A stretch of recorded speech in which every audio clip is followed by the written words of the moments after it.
దేవుని మహిమపరచుచు ఆయన యేసుని వెంబడిస్తే దాన్ని చూచిన వాళ్ళందరూ దేవునికి స్తోత్రం చేశారు.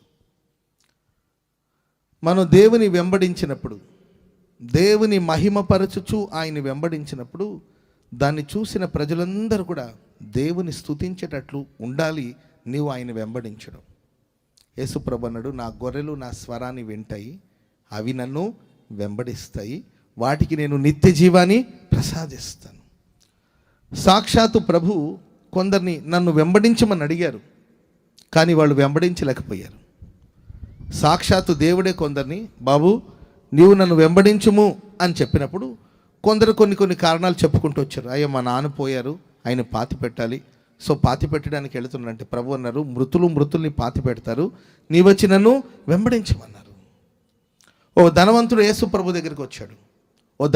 ప్రభు దగ్గరికి వచ్చాడు, అయ్యా నిత్య జీవానికి వెళ్ళాలంటే నేను ఏం చెయ్యాలి అంటే ప్రభు వివరాలన్నీ చెప్పి ఆస్తినంతా అమ్మి పేదలకు ఇచ్చేసి నీవు నన్ను వెంబడించమని ప్రభు చెప్పాడు. కానీ ఆయన వెంబడించలేకపోయాడు.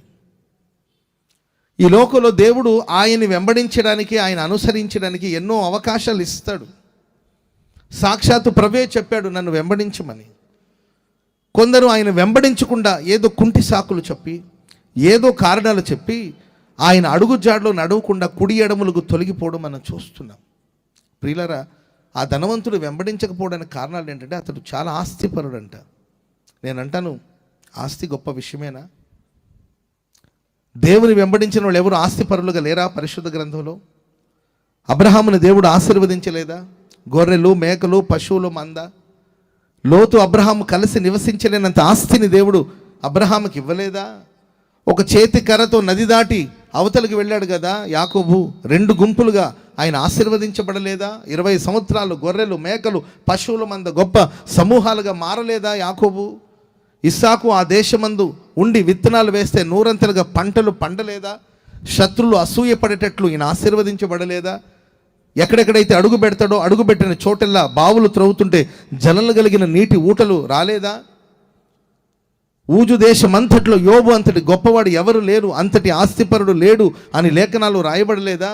గొర్రెల కాపరిగా తిరుగుతున్న దావీదును దేవుడు ఇశ్రాయేలు సర్వసమాజానికి రాజుగా మార్చలేదా? ఐగుప్తు దేశంలో ఉన్న సమృద్ధి అంతా యోసేపు చేతులు దేవుడు ఉంచలేదా? ప్రపంచానికి ఆహారాన్ని పంచగలిగిన స్థాయిలో యోసేపుని దేవుడు హెచ్చించలేదా? నీవు ఆస్తి తాత్కాలికమైన భౌతికమైన వాటిని విడిచి నీవు నన్ను వెంబడించు. నీకు ఆస్తే కావాలంటే నన్ను వెంబడించే మార్గాలు నీకు సర్వ సమృద్ధి. చెప్పండి కూడా మందరు గట్టిగా గట్టిగా హల్లెలూయా చెప్పండి, గట్టిగా హల్లెలూయా. ఈరోజు కొందరిని యేసయ్య రమ్మని పిలుస్తున్నాడు. ప్రయాసపడి భారాన్ని మోయించిన సమస్త జనులారా రమ్మని పిలుస్తున్నాడు. నన్ను వెంబడించండి, నా ఎద్దుకు రండి, నన్ను వెంబడించండి. చేపలు పట్టుకొని చేపల వ్యాపారం చేసుకోవడం కాదు, మనుషులు పట్టే జాలరిగా చేస్తాను, నన్ను వెంబడించండి అని ప్రభు పిలుస్తున్నాడు.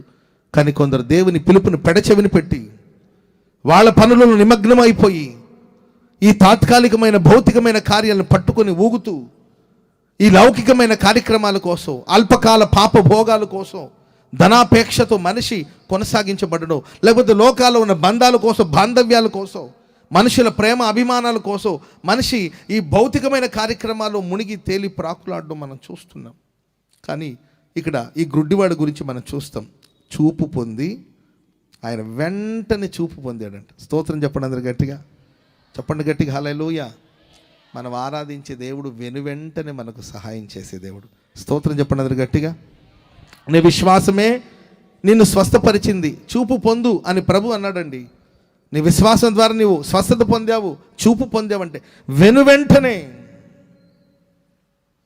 3 వారాలు 6 వారాలు లేకపోతే సమయాలు తీసుకొని వెంటనే చూపు పొంది ఆయన దేవుని మహిమపరచుచు వెంబడించినట్లు లేఖనాలు గ్రంథస్థం చేయబడింది. ఈ గుడ్డివాని చరిత్ర ఇప్పుడు మనం చదివాం, ఆ సారాంశం అంతా చదివామండి. ఇతడు త్రోవ ప్రక్కన కూర్చొని ఉన్నాడు. ఎక్కడ కూర్చొని ఉన్నాడండి? రోడ్డు ప్రక్కన, త్రోవ ప్రక్కన కూర్చొని ఉన్నాడు.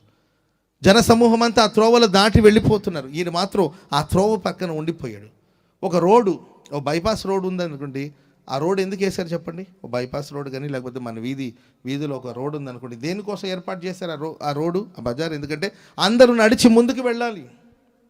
మనుషులు నడవడానికి కోసం రోడ్లు వేశారు తప్ప ఏంటండి రోడ్డుకి అడ్డంగా మంచాలు వేసుకొని పడుకోమని కాదు కదండి.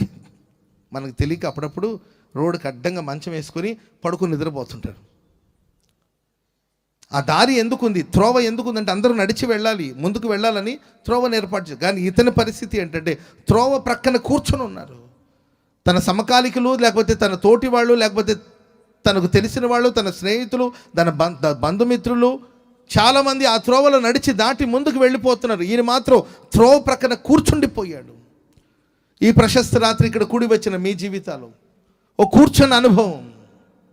నీ తోటి వాళ్ళందరూ ముందుకు వెళ్ళిపోతున్నారు, నీ తోటి వాళ్ళందరూ ఆశీర్వదించబడి ముందుకు వెళ్ళిపోతున్నారు. నీవు అక్కడే ఉండిపోయావు. ఏదో బలహీనత, ఏదో సమస్య, ఏదో కలవరం, నీవు వృద్ధి పొందకుండా, నీవు అభివృద్ధి పొందకుండా, నీవు అనుకున్న దాన్ని అందుకోకుండా ఏదో ఒక సమస్య నేను ఎక్కడో ఒక చోట కూర్చుండబెట్టిందేమో. ఈ రాత్రి ఎక్కడ కూర్చున్నావు? ఏ స్థితిలో కూర్చున్నావు? ఏ ఆపదలో కూర్చున్నావు? ఏ అవమానంలో కూర్చున్నావు? ఏ కన్నీటి మధ్యలో కూర్చున్నావు? ఏ చీకట్లో కూర్చున్నావు?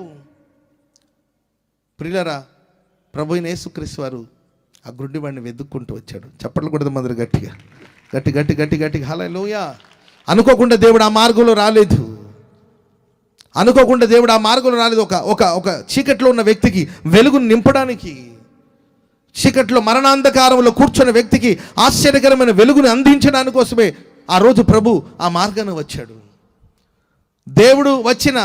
దేవుడు తనకు సమీపంగా వచ్చిన అవకాశాన్ని ఆయన సద్వినియోగం చేసుకున్నారు. ఈ రాత్రి బొంగరాలబీడులో వాళ్ళే కావచ్చు, లేకపోతే గుంటూరు వాళ్ళే కావచ్చు, లేకపోతే లైవ్లో కార్యక్రమాన్ని వీక్షిస్తున్న మీకోసమే కావచ్చు, ఈ రాత్రి దేవుని వాక్యం మిమ్మల్ని సంధిస్తుంది.